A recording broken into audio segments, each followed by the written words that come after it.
aspectos relevantes para una buena escritura que todo abogado debe aplicar en su redacción. Y en un primer sentido quisiera hablarles precisamente o traté de resumir algunos aspectos, 10 aspectos relevantes que me gustaría compartir con ustedes en este afán de que entendamos que la redacción, la escritura no debe ser un obstáculo, al contrario, es una oportunidad muy grande para nosotros tener un éxito y una efectividad en nuestro trabajo profesional. Un primer elemento es que tenemos que entender que las palabras para el abogado las tenemos como un instrumento de trabajo. Es decir, en todo momento, bueno, este va a ser uno de los primeros puntos. El segundo punto va a ser entender la escritura como una tecnología. También, ¿cuáles son las características de la comunicación escrita? Es que tenemos que entender el propósito, cuál es el propósito de mi texto, quién será mi lector, el punto número 5, y saber escribir es la expresión del pensamiento y las circunstancias de la escritura en un texto, la estructura y las fases de un escrito, y los signos de puntuación y reglas gramaticales son la oportunidad de entendernos todos. Y por último, la composición como estrategia. Las palabras como instrumento de nuestro trabajo. ¿Qué es lo que tenemos que considerar primero en este aspecto? El abogado no puede conseguir su profesión sin el uso de la palabra escrita. Entonces, en cualquier momento tenemos que realizar y producir textos escritos que tienen que estar de manera correcta, es decir, un abogado que quiera escaparse, digamos, Las palabras como instrumento de nuestro trabajo. de ese momento de la escritura, pues no se puede hacer. El abogado no puede conseguir su Es un elemento para su éxito o para el fracaso. Es decir, en cualquier momento nosotros podemos tener el riesgo de que si no está estructurado nuestra demanda o nuestro amparo, pues puede tener consecuencias muy lamentables para nuestro trabajo. Es decir, en cualquier momento, si no pensamos bien, si no tenemos un plan, si no utilizamos una buena redacción, pues no tendremos textos efectivos. Entonces, hay que considerar eso en un momento. La escritura, las palabras, es la forma en que se materializa todo el conocimiento jurídico que poseemos. Nosotros pasamos mucho tiempo a lo largo de nuestra trayectoria como estudiantes y después nuestra trayectoria laboral, estudiando y interiorizando también un conocimiento jurídico que tiene que ser expresado a partir de las palabras. ¿Qué pasa si nosotros no tenemos estas competencias o habilidades de escritura? No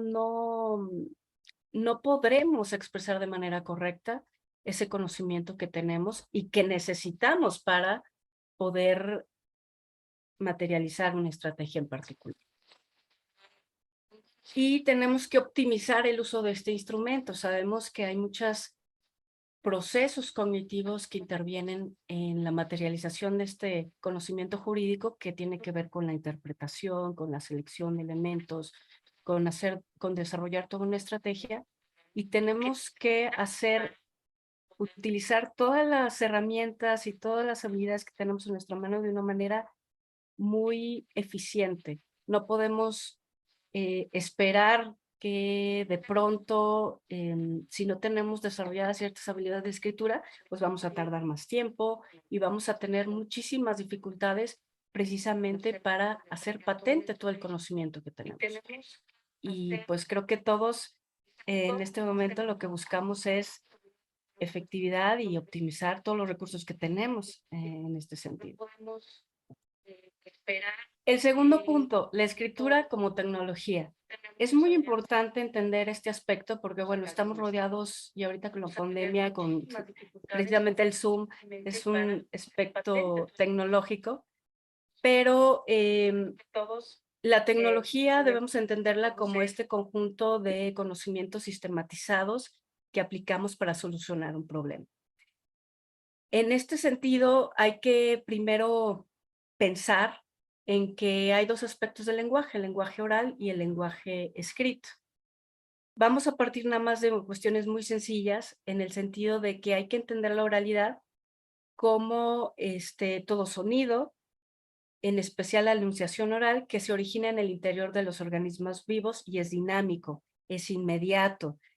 También como abogados tenemos que tener muy importante, muy asimilado la oralidad, porque bueno, los sistemas orales son cada vez más comunes en nuestro sistema y también hay que ejercitar ese momento, pero al final de cuentas es dinámico, es el primer. La cuestión del lenguaje es natural, intrínseco al ser humano, porque somos ser humano, ese animal racional que tiene un aparato fonador que nos permite emitir esos sonidos y comunicar a través de la oralidad. Hay sociedades, en un primer momento de la historia, había sociedades plenamente orales, donde no se habían desarrollado sistemas de escritura. Incluso hay lenguas en este momento que no tienen una escritura y eso no quiere decir, es una forma de concebir el mundo y de pensar totalmente distinta. También tiene otras características la comunicación y la estructura o la poética del lenguaje oral que utiliza recursos rítmicos, recursos mnemotécnicos, porque hay que poder acceder a ese conocimiento a partir de la memoria. Entonces son formas muy distintas de construir. En estos momentos pues tenemos una oralidad mixta donde podemos combinar la escritura con la oralidad. Pero también tenemos otros elementos donde desarrollamos mucho la oralidad, como pueden ser las audiencias y pueden ser también otros tipos de comunicación. Ahora, ¿qué pasa con la escritura como tecnología? ¿Por qué es importante entender este aspecto? Ya lo tenemos muy asimilado, que la escritura es como parte de nuestra vida, pero finalmente entender que, como menciona el teórico Walter Ong, una comprensión más profunda de la oralidad prístina o primaria nos capacita para entender mejor el nuevo mundo de la escritura, lo que en realidad es y lo que de hecho son los seres humanos funcionalmente escoralizados. Seres cuyos procesos de pensamiento no se originan en poderes meramente naturales, como sería el caso de la palabra oral, sino en estos poderes según sean estructurados directa o indirectamente por la tecnología de la escritura. Entonces, nosotros si entendemos la historia vemos que hubo pues acontecimientos importantes que revolucionaron el pensamiento y revolucionaron la forma de pensar de las personas. Uno de ellos es la escritura. Si nosotros leemos, nos acercamos a leer la filosofía, por ejemplo, de Platón, todos sus diálogos, hay toda esta transición entre la oralidad y la escritura y cambia la forma de concebir. Hagan ese ejercicio de leer alguno de esos diálogos y podrán ver cómo era mucho más fluido y cómo se van extendiendo los párrafos y todo, porque ya está en ese sentido la escritura. La escritura también permitió pues fijar muchísimos elementos. Otro momento importante de la escritura pues fue la invención de los tipos móviles con la imprenta, con Gutenberg, donde también la capacidad de reproducción de muchísimos textos que antes estaban acotados a determinados clases sociales y a determinados grupos, se pudo ampliar precisamente con la escritura. Pues bueno, finalmente tiene que ver precisamente con este pensamiento que se puede instruir, que se puede escolarizar. Nos comenta también que sin la escritura el pensamiento escolarizado no pensaría ni podría pensar como lo hace, no solo cuando está ocupado en escribir, sino incluso normalmente cuando articula sus pensamientos de manera oral. Más que cualquier otra invención particular, la escritura ha transformado la conciencia humana. Entonces, pensemos que estamos aquí ante un elemento que no es natural, por lo tanto tenemos que aprender. Y eso también a veces puede ser un obstáculo para muchos de nosotros que quizá no tuvimos los mejores elementos de la escritura o tendemos a hacer la escritura algo demasiado complicado, pero finalmente es una tecnología que podemos aprender a usar como cualquier otra, como lo que estamos utilizando ahorita con los medios digitales. Es cuestión de aprender y poder entender cómo va nuestro cerebro acostumbrándose a esta tecnología. Esta diferencia entre el lenguaje oral y el lenguaje escrito también nos trae características de la comunicación escrita particulares que tenemos que considerar a la hora de construir un texto. ¿Cuáles serían estas características? Pues primero tenemos que reconocer que reproduce mediante signos los sonidos y entonación del lenguaje oral en un espacio y en un tiempo específicos.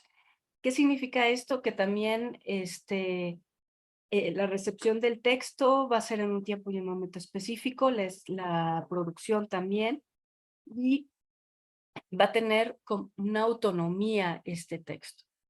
Cuando estamos hablando en persona, tenemos otros elementos que acompañan, del contexto que acompañan nuestra comunicación.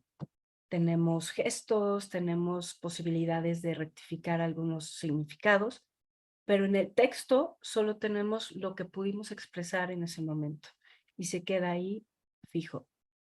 Es fijo autónomo, entonces yo no puedo, en la mayoría de los casos, si yo hago un texto, presento mi demanda, pues quien recibe ese texto no va a poder ir y preguntarme, sino que se va a ceñir a lo que está ahí, a esta autonomía. Entonces, por eso tenemos que cuidar muy bien que es algo que queda fijo, no es un texto abierto.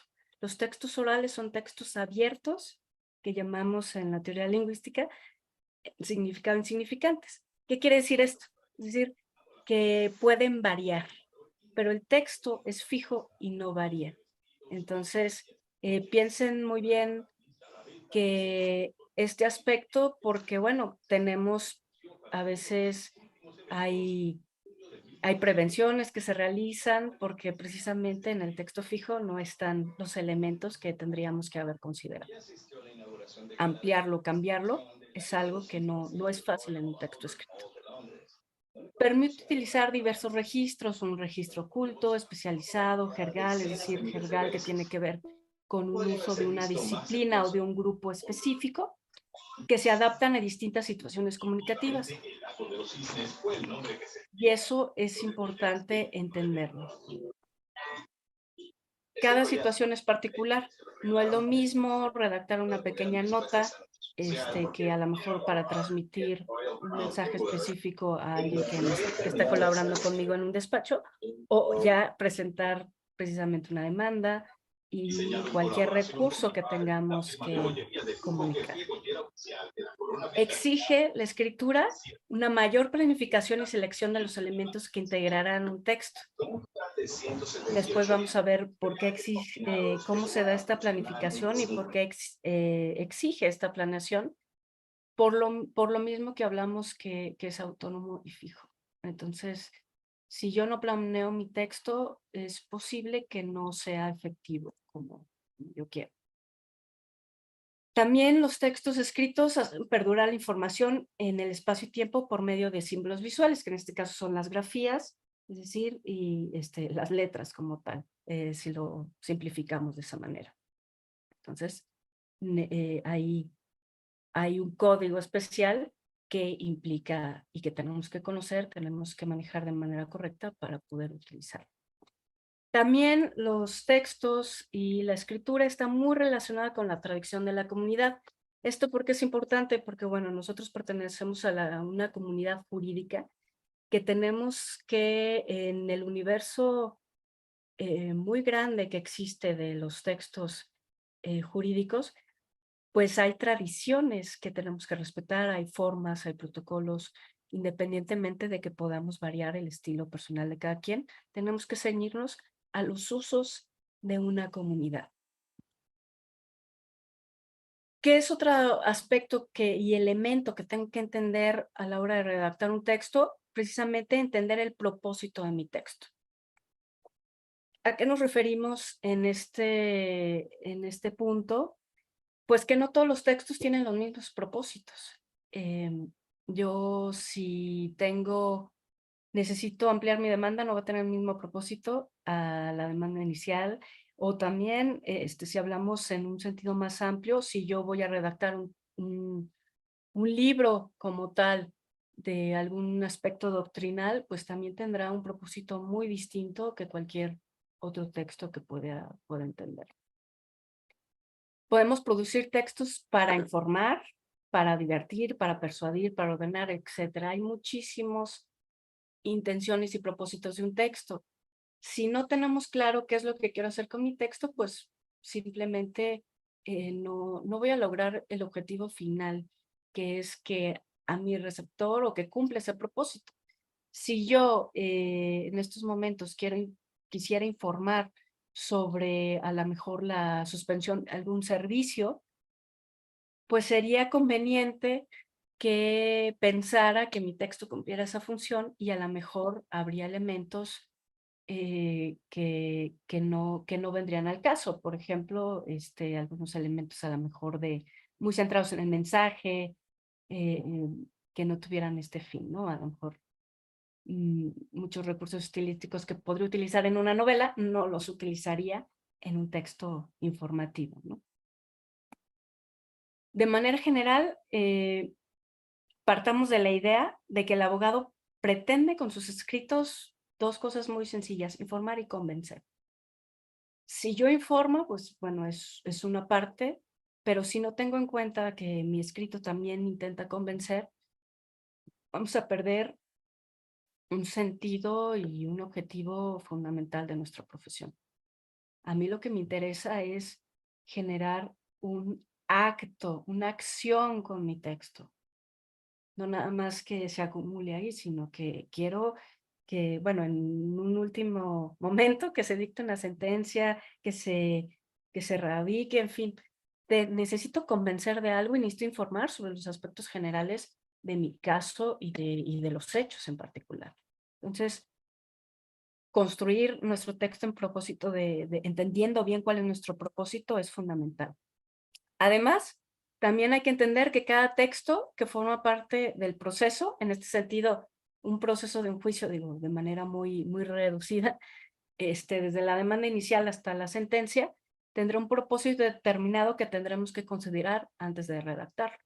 De ahí también nos permite, pues en ese abanico de posibilidades que tenemos y de recursos, también entender, elegir y seleccionar a partir de los propósitos de cada uno de los medios que tenemos. ¿Por qué? Porque cada uno está relacionado con un sistema al que debemos ajustarnos. Yo tengo distintos medios que puedo utilizar. Por ejemplo, si yo voy a pensar en escribir un recurso de apelación, pues tengo que tener muy claro cuál es el propósito de ese recurso. Y a veces, en general, digo, en cualquier profesión, nos falta práctica para entender ese elemento de la comunicación. ¿Cómo puedo entender precisamente este propósito? Pues con 3 preguntas y definir muy bien qué quiero decir, cómo lo expondré y qué pretendo obtener. Sobre todo este último, qué pretende obtener. Es complicado y a veces es reflexionar mucho en este sentido. Si nosotros en nuestra demanda inicial no exponemos de manera puntual y precisa aquello que queremos obtener, pues quizá podemos pues empezar fracasando, ¿no? O sea, porque estamos pidiendo a lo mejor cosas que no tienen nada que ver con lo que realmente se busca. Entonces, es muy importante establecer esos elementos del propósito. También tenemos que pensar quién será mi lector. En ese sentido, tenemos que definir a mi destinatario. Tener conciencia de quién será el receptor de mi mensaje, porque va a influir en el estilo, el léxico, el vocabulario, las palabras que yo voy a usar, los argumentos que seleccione para organizar mi texto escrito. Entonces, a lo mejor tenemos un mismo receptor, pero bueno, no es lo mismo.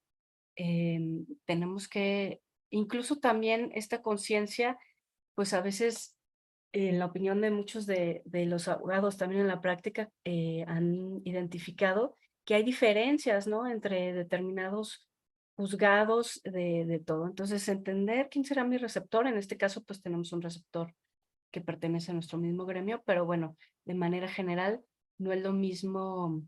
Bueno, ya vamos a ver por qué esta conciencia es importante, pero no es lo mismo, por ejemplo, que yo exponga un texto a una comunidad que conoce de derecho a una comunidad que no conoce de derecho, ¿no? Y también eso me va a permitir llamar la atención si yo cuido mi léxico, yo cuido mi lenguaje, mis argumentos, la construcción de mis argumentos, me va a permitir también llamar la atención, incluso de decir, a ver, quizá que se estudie más, que se ponga atención más y poder tener mayor efectividad.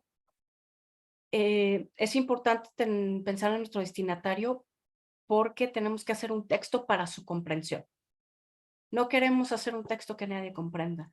Creo que es la idea de todos los que nos dedicamos a esto, que se comprendan. Algunos ejemplos, por ejemplo, de la conciencia sobre este aspecto la encontramos en las sentencias de lectura fácil, que ya sea dirigida a las infancias o a determinados grupos vulnerables. Esta conciencia, y sabemos que es muy bueno tomar en consideración quién va a leernos. El saber escribir es la expresión del pensamiento, y ahí no podemos salvarnos nunca de las ratas, pero siempre hay que tener que cuidar. No me voy a meter mucho en este problema porque es muy amplio la cuestión de la expresión del pensamiento. Solo quiero dejarlos con esta cita que me parece que elabora precisamente la cuestión del pensamiento a través de la escritura como un medio de representación.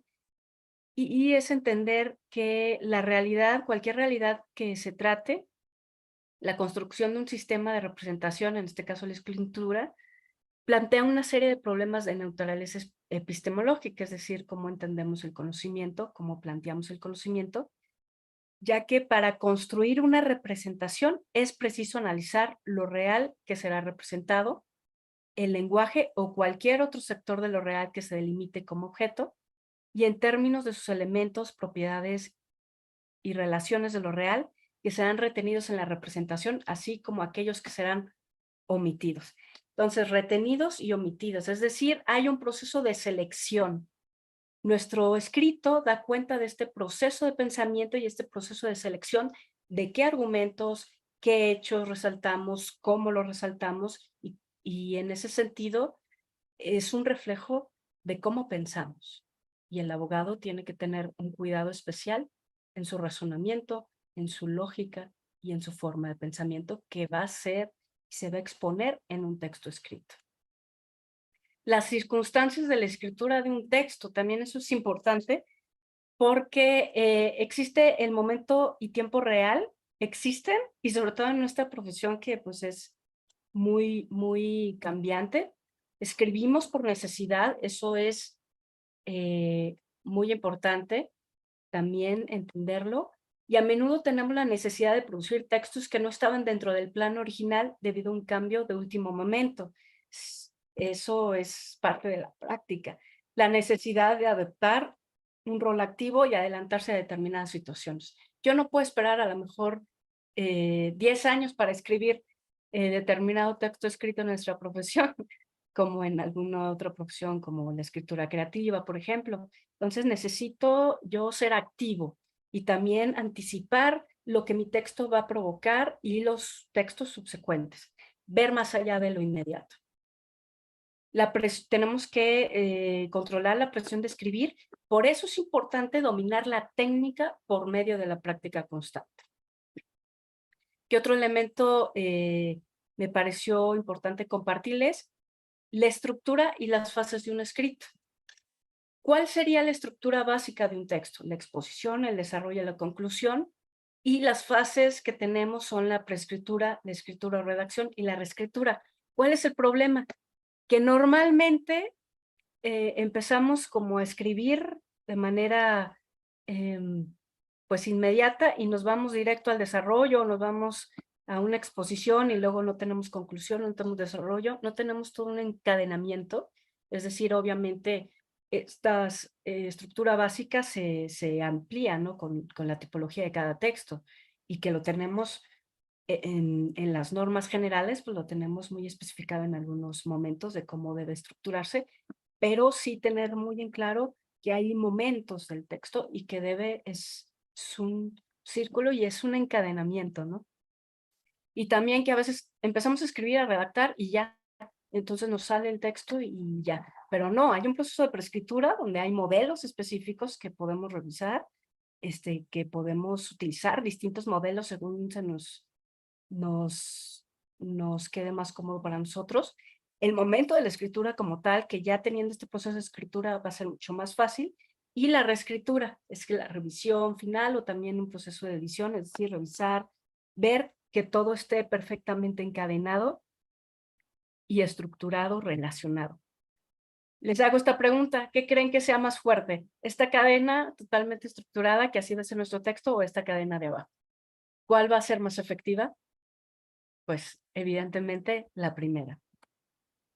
¿Cuál es la cualidad de un buen escrito? De manera sencilla, que sea adecuado según el contenido y el destinatario, que sea efectivo, es decir, que consiga el objetivo que tenemos. En este caso, yo tengo el objetivo de que, vamos a decirlo muy sencillo, que acepten mi demanda, pues que sea efectivo, coherente, que transmite el contenido con claridad, con orden y sin contradicciones.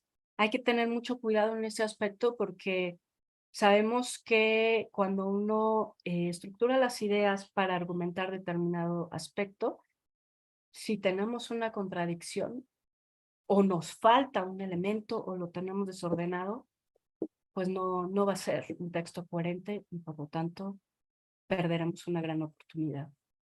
Correcto. Sin errores de expresión, que esté bien estructurado sintácticamente, las oraciones, claro, que se entiendan, que respeten las normas del lenguaje y estar bien presentado. Aquí el bien presentado también interviene en cuestiones de formato. Sabemos que, bueno, en términos, podemos tener cualquier formato, pero hay formatos que permiten una mejor lectura, que se ven más elegantes, que se ven con mejor estilo, que se permite la lectura mucho más fluida, y hay otros formatos que al contrario nos impiden el manejo de espacios, todo influye. ¿Cuáles serían el sentido de los signos de puntuación y las reglas gramaticales? Es la oportunidad de entendernos todos. Hay que entender que todas estas normas, que afortunadamente, a diferencia de las normas jurídicas, tienen menos reformas en menos tiempo. La última reforma de la Asociación de Academias de la Lengua de todos los países de habla hispana y de la Real Academia de la Lengua fue en 2010. Ya hay muchos manuales que se han estado. Entonces no cambia, o sea, no cambian tan rápido como cambian las normas jurídicas. Eso es una buena opción. Y además, no son coercitivas, es decir, el uso determina la lengua. Nosotros, la comunidad es la que realmente usa, pero sí entender que estos signos de puntuación y estas reglas nos permiten tener un lenguaje estándar que todos podamos entender. Aquí en México, en España, en Colombia, en fin, en San Luis Potosí, en Yucatán, nos podamos entender porque es más estandarizado y hay que respetarlos. Si no ponemos atención a los signos de puntuación, las reglas gramaticales o la estructura sintáctica, ¿da lo mismo? Pues no. Corremos el riesgo de obtener un texto incomprensible, oscuro o impreciso y consideremos que son una forma de entendernos todos y no un obstáculo. Pensamos siempre que yo no las conozco, no las sé, son un obstáculo, pero veámoslo de otra manera. Más bien son una forma de entendernos todos, de compartir una forma de comunicación. El uso determina la regla y está en nosotros adquirir los conocimientos necesarios para aplicar las normas de la mejor manera. Entonces no le tengan miedo a las reglas ni a los signos de puntuación, ni a la ortografía. Tenemos muchos recursos y sobre todo ahora en nuestra disposición y en línea para poder entender esas normas. Y por último, este sentido, el último punto sería la composición como estrategia. La composición de todo un texto pensado y ajustado a nuestro estilo, a nuestra creatividad, a nuestra propia estrategia diseñada desde el punto de vista jurídico. Toda esta composición de cada uno de nuestros textos es una estrategia muy valiosa. Escribamos estratégicamente, incluso sea un correo a un cliente, un WhatsApp puede ser, a veces es la comunicación. Todo es estratégico, todo significa y todo es importante. Y para eso les puse una frase del arte de la guerra de Sun Tzu, donde los guerreros victoriosos vencen primero y después van a la guerra. Y la escritura podemos tenerla para vencer primero, es decir, anticiparnos y con la palabra evitarnos muchísimos incidentes y muchísimos problemas futuros si lo planteamos bien desde el principio, si ganamos desde la primera palabra. Y pues como les dejo precisamente esta reflexión del licenciado Abascal Díaz Barreiro, donde él considera que escribir bien obra a favor de una estrategia jurídica. Escribir mal puede derrumbarla. Acostúmbrese a pensar desde ahora que una buena redacción no es una mejora opcional, sino una herramienta inseparable de una estrategia legal ganadora. Y esto, pues sí es patente. Yo creo que cerraría con esta pregunta para todos los que nos están escuchando. ¿Es para ustedes o ha sido para ustedes en su práctica profesional la escritura un obstáculo o una ventaja? Y bueno, esto sería todo, estos aspectos. Muchas gracias y felicidades a todas las mamás que nos acompañan y que están, y también de todos los miembros de la comunidad.